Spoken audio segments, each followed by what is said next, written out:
नमस्कार दोस्तों, स्वागत है आपका हमारे YouTube चैनल जड़धारी क्लासेस में। दोस्तों, इंडियन पॉलिटी का आज 29वां लेक्चर होने वाला है, जिसमें हम संविधान के भाग 17 के बारे में चर्चा करने वाले हैं। भाग 17 में राजभाषा का उल्लेख, राजभाषा का प्रावधान देखने को मिलता है। जो ये पॉलिटी सीरीज दोस्तों, इसमें मैं आपको 28 लेक्चर कंप्लीट करा चुका हूं, यानी भारतीय संविधान के 16 भाग तक हम कंप्लीट कर चुके हैं। लेकिन बीच में किसी कारण से क्लासेस नहीं आ पाई थी और अब इसमें 3-4 लेक्चर केवल रह गए हैं, तो इनको मैं अगले 3-4 लेक्चर में आपको जल्द ही कंप्लीट कराने वाला हूं इंडियन पॉलिटी को। तो आज हम यहाँ पे भारतीय संविधान के भाग 17 के बारे में यानी राजभाषा के बारे में डिटेल्स में चर्चा करने वाले हैं। तो शुरू करते हैं दोस्तों आज का लेक्चर।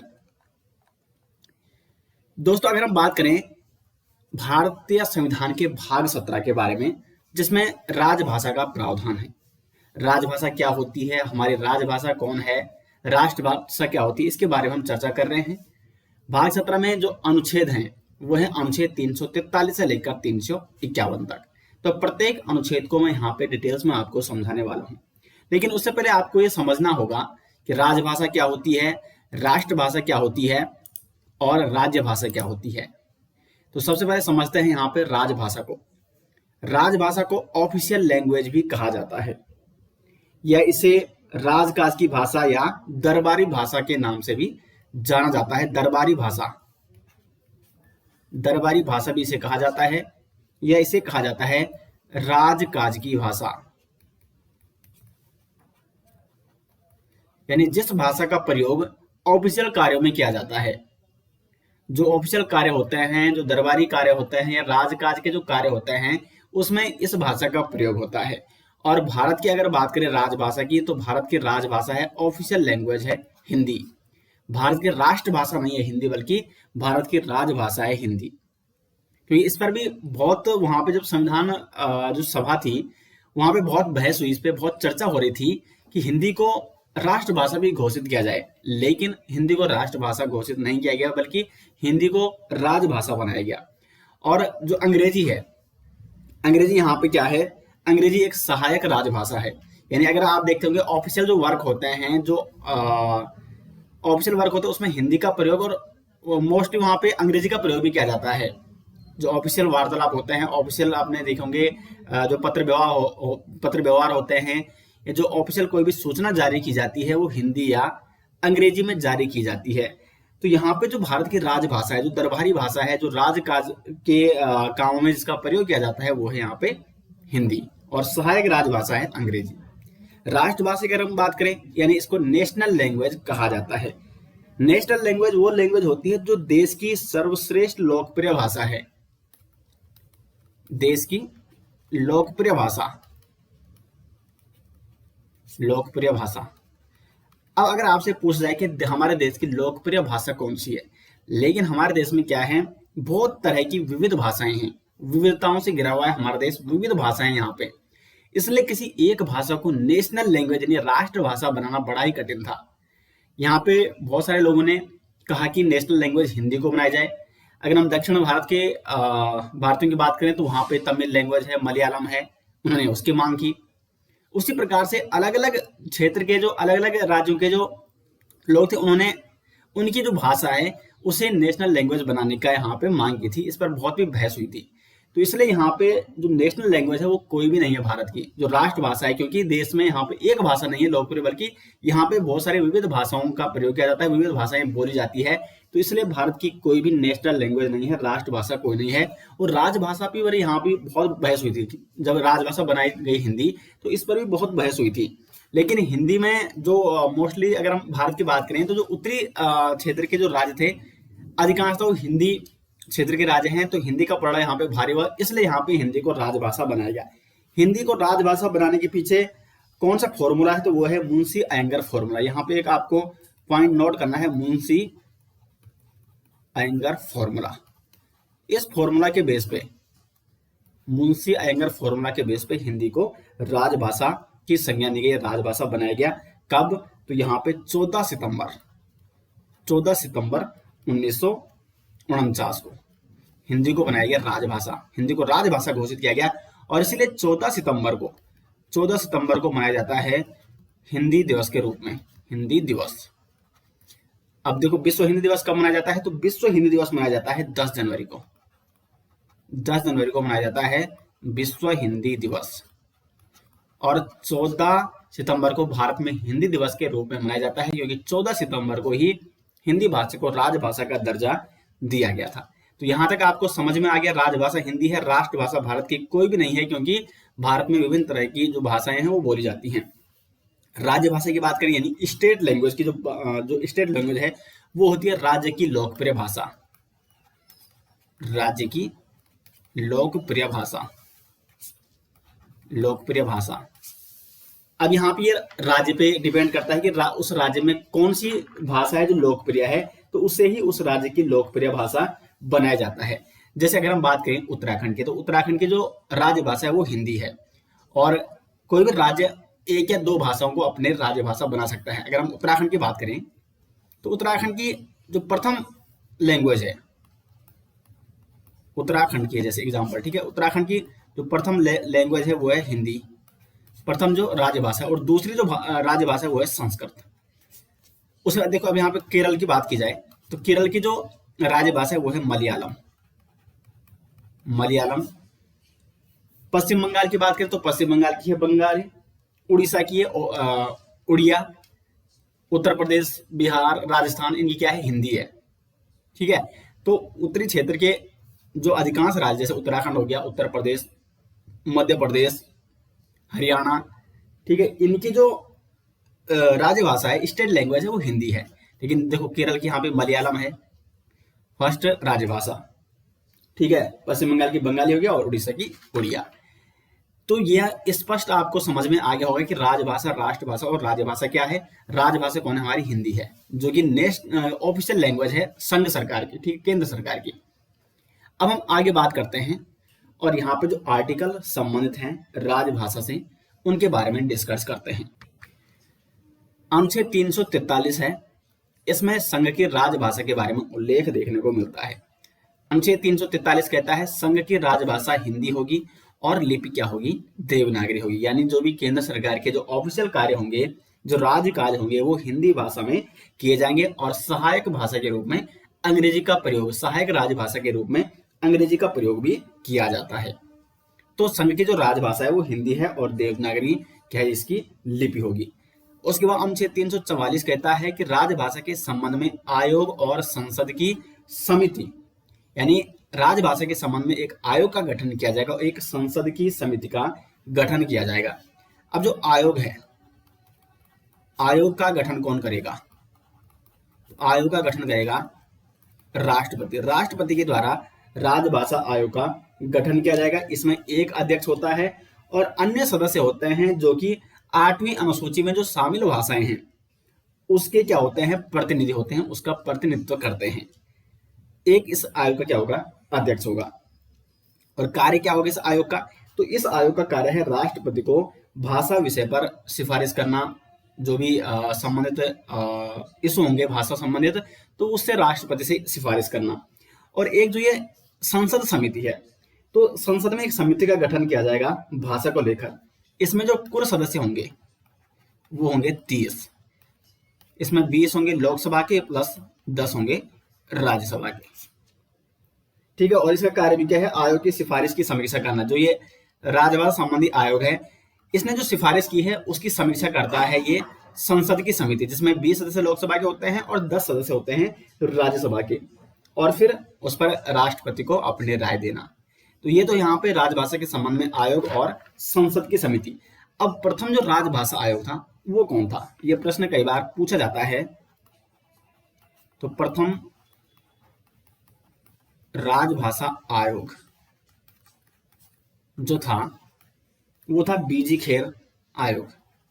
बीजी खेर की अध्यक्षता में बनाया गया, और इसका गठन किया गया 1955 में राष्ट्रपति जी के द्वारा प्रथम राजभाषा आयोग का गठन किया गया बीजी खेर की अध्यक्षता में। यानी बीजी खेर आयोग जो कि प्रथम राजभाषा आयोग था। तो राजभाषा के बारे में यहां तक आपको समझ में आ गया। 343 और 344 दोनों आर्टिकल आपको समझ में आ गए होंगे। अब बात करते हैं 345, 345, 346 और 347, इसमें हमें प्रादेशिक भाषाओं के बारे में जानकारी मिलती है। प्रादेशिक भाषाओं का प्रावधान किया गया है भारतीय संविधान के आर्टिकल 345, 46 और 47 में। 345 कहता है राज्य की राजभाषा या राजभाषाएं, यानी जो राज्य है, जो देश के जो राज्य हैं, ठीक है, भारत के जो राज्य हैं, उनकी राज्य भाषा या उनकी राजभाषाएं क्या होंगी। तो जो राज्य की राजभाषा होगी वो राज्य विधानमंडल डिसाइड करता है, और राज्य में प्रयोग होने वाली जो भाषाएं हैं, किसी भी राज्य में जो प्रयोग होने वाली भाषाएं हैं, उनमें से जो सबसे लोकप्रिय भाषा है तो उसे वहां का विधानमंडल क्या करता है, राज्य की राजभाषा बनाता है या उस भाषा का चुनाव करता है। या अगर कोई ऐसी विशेष लोकप्रिय भाषा नहीं है तो फिर वहां पे हिंदी का वो चुनाव कर सकते हैं। जैसे मैं आपको बताऊं, उत्तरी क्षेत्र के जो अधिकांश राज्य हैं, जिसमें आपका आ गया यूपी हो गया, हिमाचल प्रदेश हो गया, उत्तराखंड हो गया, मध्य प्रदेश हो गया, बिहार, ठीक है, हरियाणा, राजस्थान आ गया इसमें। अब तो राजस्थान में यही मांग हो रही है कि राजस्थानी को वहां की राजभाषा बनाई जाए, लेकिन अभी तक, ठीक है, बिहार हो गया, राजस्थान, हरियाणा, ये सभी हिंदी बेल्ट के राज्य भी कहलाते हैं, यानी हिंदी क्षेत्रीय राज्य। और इनकी जो राजभाषा है, यानी इन राज्यों की जो राजभाषा है या राजभाषा है वो है हिंदी। तो या तो राज्य वहां की जो लोकप्रिय लैंग्वेज है, जो पॉपुलर लैंग्वेज है, उसे उस राज्य की राजभाषा बनाए, या फिर हिंदी को उस राज्य की राजभाषा बनाए, जैसे कि इन उत्तरी बेल्ट के राज्यों ने किया। अब जैसे केरल हो गया, तो केरल की जो लोकप्रिय भाषा थी वो थी मलयालम, तो इसलिए केरल ने अपनी राजभाषा किसे बनाया, मलयालम को बनाया। दूसरा यहाँ पे पश्चिम बंगाल, पश्चिम बंगाल की जो राजभाषा है वो है बंगाली, उड़ीसा की उड़िया। अब जो अगर हम बात करें पूर्वी जो राज्य हैं, जैसे मेघालय, अरुणाचल प्रदेश, नागालैंड, वहां की जो राजभाषा है वो अंग्रेजी है। तो इस प्रकार से यहाँ पे राज्य अपनी राजभाषा, वहां का विधानमंडल जो वहां पर लोकप्रिय भाषा है उसे राज्य की राजभाषा बना सकता है। अनुच्छेद 346 है, एक राज्य और दूसरे राज्य के बीच या किसी राज्य और संघ के बीच पत्रादि की राजभाषा। अब देखो यहाँ पे कि हमारा दो स्टेट हैं, जिसमें एक बात करता हूँ, यहाँ पे एक है यूपी और ये है केरल। अब इन दोनों को यदि क्या करना है, आपस में कोई क्या करना है, पत्राचार करना है। यूपी ने पत्र भेजना है केरल को, या केरल ने पत्र भेजना है यूपी को। अब इन दोनों के मध्य एक विवाद हो जाएगा। यूपी बोलेगा कि हमारी क्या है, राजभाषा हिंदी है, तो हम हिंदी में पत्र व्यवहार करेंगे। केरल बोलेगा कि हमारी राजभाषा क्या है, मलयालम है, तो हम यहाँ पे मलयालम में पत्र व्यवहार करेंगे। तो ऐसे में इन दोनों के मध्य एक क्या हो जाएगा, संघर्ष हो जाएगा, एक विवाद उत्पन्न हो जाएगा। तो इसलिए आर्टिकल 346 कहता है कि यदि राज्यों और दूसरे राज्यों के बीच, यानी दो राज्यों के बीच यदि संवाद हो रहा है, पत्रादि हो रहा है, तो वो किस माध्यम में होगा, संघ की राजभाषा के माध्यम से। संघ की राजभाषा, अब संघ की राजभाषा कौन है, हिंदी। तो अगर केरल को और यूपी को आपस में पत्रादि या पत्र व्यवहार करना है तो उन्हें हिंदी में करना होगा, संघ की राजभाषा में करना होगा, या जो सहायक राजभाषा है उसमें अंग्रेजी का प्रयोग वो कर सकते हैं, ठीक है। या अगर यूपी को केंद्र सरकार से वो करना है, केरल को केंद्र सरकार से पत्र व्यवहार करना है, तो फिर वो भी संघ की राजभाषा से ही करना होगा। तो ये कहता है अनुच्छेद 346। 347 क्या कहता है, किसी राज्य की जनसंख्या के किसी अनुभाग द्वारा बोले जाने वाली भाषा के संबंध में विशेष उपबंध, यानी किसी राज्य की जो जनसंख्या है, अगर अधिकांश जनसंख्या किसी एक भाषा को बोलती है तो उसके संबंध में विशेष उपबंध किया गया है 347 में। यानी अगर राष्ट्रपति को इस बात से राष्ट्रपति को संतुष्टि हो रही है कि राज्य की जो जनसंख्या है वो अधिकतर भाग में उस भाषा का प्रयोग कर रही है, तो फिर राष्ट्रपति के द्वारा उस भाषा को उस राज्य की राजभाषा के रूप में मान्यता दी जा सकती है, या राष्ट्रपति के द्वारा उसे निर्देशित किया जा सकता है। तो ये कहता है अनुच्छेद 347, यानी जो अधिकांश बोली जाने वाली भाषा है राज्य में, उसके लिए विशेष उपबंध है। अगर वो बोली जा रही है, राष्ट्रपति से संतुष्ट है कि हाँ वो वहां पे अधिकांश जगह बोली जा रही है, अधिकांश क्षेत्रों में बोली जा रही है, तो उसे उस राज्य की जो राजभाषा है उसके रूप में उसे घोषित किया जा सकता है, या उसे राजभाषा का दर्जा दिया जा सकता है।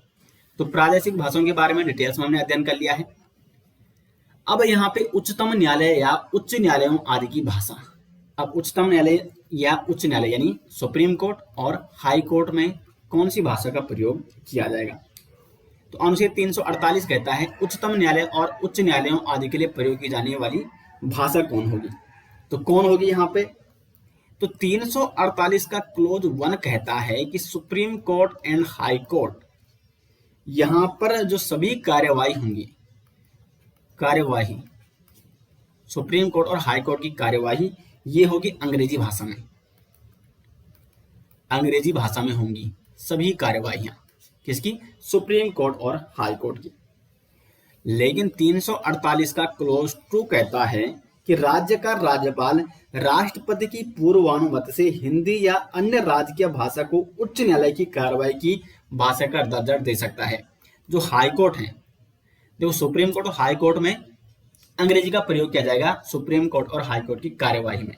लेकिन 348 का क्लोज 2 ये कहता है कि हाई कोर्ट की जो कार्यवाही है, अगर राज्यपाल चाहे तो राज्यपाल किससे परामर्श करेगा?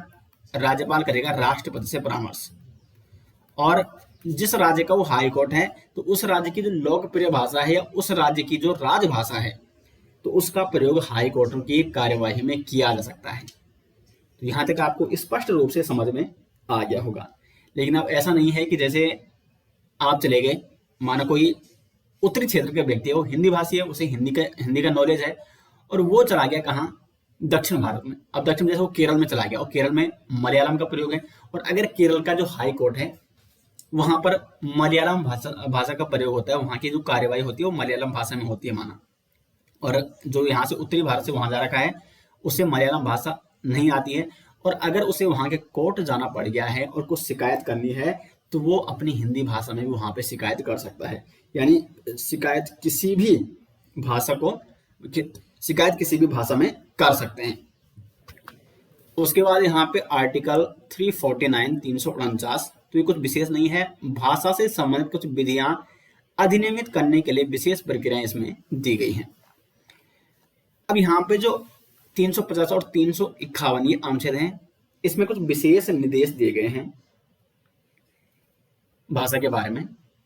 तो अनुच्छेद 350 है, ये कहता है कि व्यथा के निवारण के लिए अभ्यावेदन में प्रयोग की जाने वाली भाषा, अगर कोई भी समस्या है, कोई भी व्यथा है, उसके निवारण के लिए किसी भी भाषा का आप प्रयोग कर सकते हैं। ऐसा नहीं कि आपको, अब जैसे मैंने अभी आपको एग्जांपल दिया कि अगर आपको किसी हाई कोर्ट में अपनी शिकायत दर्ज करानी है और उस हाई कोर्ट की लैंग्वेज वो है जो आपकी नहीं है, जैसे केरल की लैंग्वेज मलयालम है और आपकी हिंदी है, तो वहां पर आप हिंदी में क्या कर सकते हैं?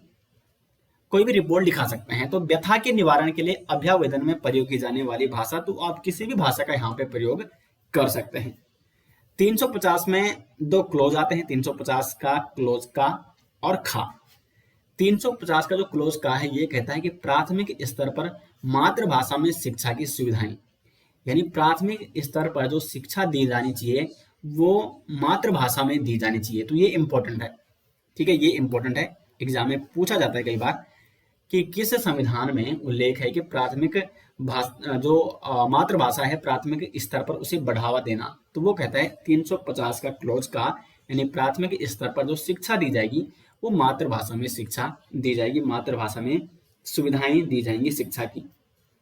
और जो क्लोज का है ये कहता है भाषाई अल्पसंख्यक वर्गों के लिए विशेष अधिकारी, ठीक है, जो अल्पसंख्यक वर्ग है तो उनको भाषा के आधार पर उनको विशेष अधिकारी यहाँ पे उसका प्रावधान किया गया है 350 के क्लोज खा में। 351 है हिंदी भाषा के विकास के लिए निर्देश दिए गए हैं, किसको? निर्देश दिए गए हैं यहाँ पे संघ को, यानी हिंदी भाषा को बढ़ावा देना ये महत्वपूर्ण कर्तव्य है। ये कर्तव्य है किसका? संघ का, हिंदी भाषा को बढ़ावा देना, क्योंकि हिंदी क्या है? हमारी राजभाषा है। हिंदी भाषा को बढ़ावा देना ये कहता है अनुच्छेद 351।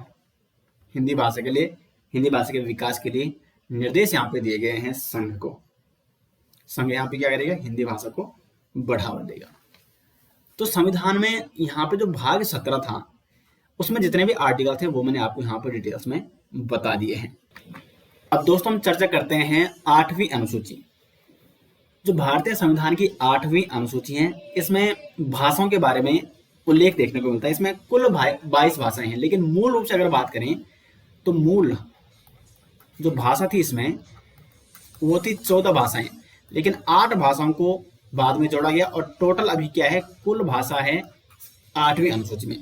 अब देखो मूल रूप से 14 भाषाएं कौन कौन सी थी इसमें, असमिया, बंगाली, गुजराती, हिंदी, कन्नड़, कश्मीरी, मलयालम, मराठी, ओडिया, पंजाबी, संस्कृत, तमिल, तेलुगु और उर्दू। ये 14 भाषाएं मूल रूप से 8वीं अनुसूची में शामिल की गई थी। उसके बाद यहाँ पे जो सिंधी है, सिंधी भाषा को 21वां संविधान संशोधन विधेयक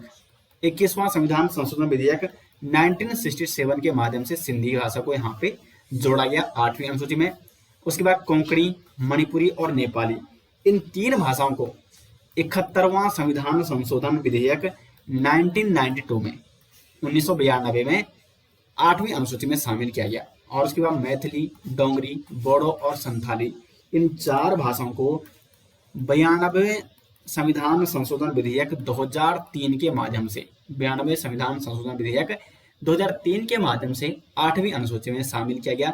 और इस प्रकार से 8वीं अनुसूची में अभी वर्तमान में कुल कितनी भाषाएं हैं, तो वो है यहाँ पे 22 भाषाएं। तो इसका आप स्क्रीनशॉट लेके इसे नोट कर सकते हैं। अब एक और भाषा थी शास्त्रीय भाषा। शास्त्रीय भाषा, शास्त्रीय भाषा कौन होती है? शास्त्रीय भाषा वे होती है जिनका एक अपना लंबा इतिहास होता है। लगभग 1500 से 2000 वर्ष पूर्व की जो भाषाएं होती हैं और जिनका लिखित इतिहास देखने को मिलता है, इनके प्राचीन साहित्य ग्रंथ यहाँ पर देखने को मिलते हैं, तो उन्हें कहा जाता है शास्त्रीय भाषा। शास्त्रीय भाषा अगर हम भारत की बात करें तो 6 भाषाओं को शास्त्रीय भाषा का दर्जा दिया गया है। कौन कौन सी है? तो पहली है यहाँ पे तमिल को दर्जा दिया गया था 2004 में।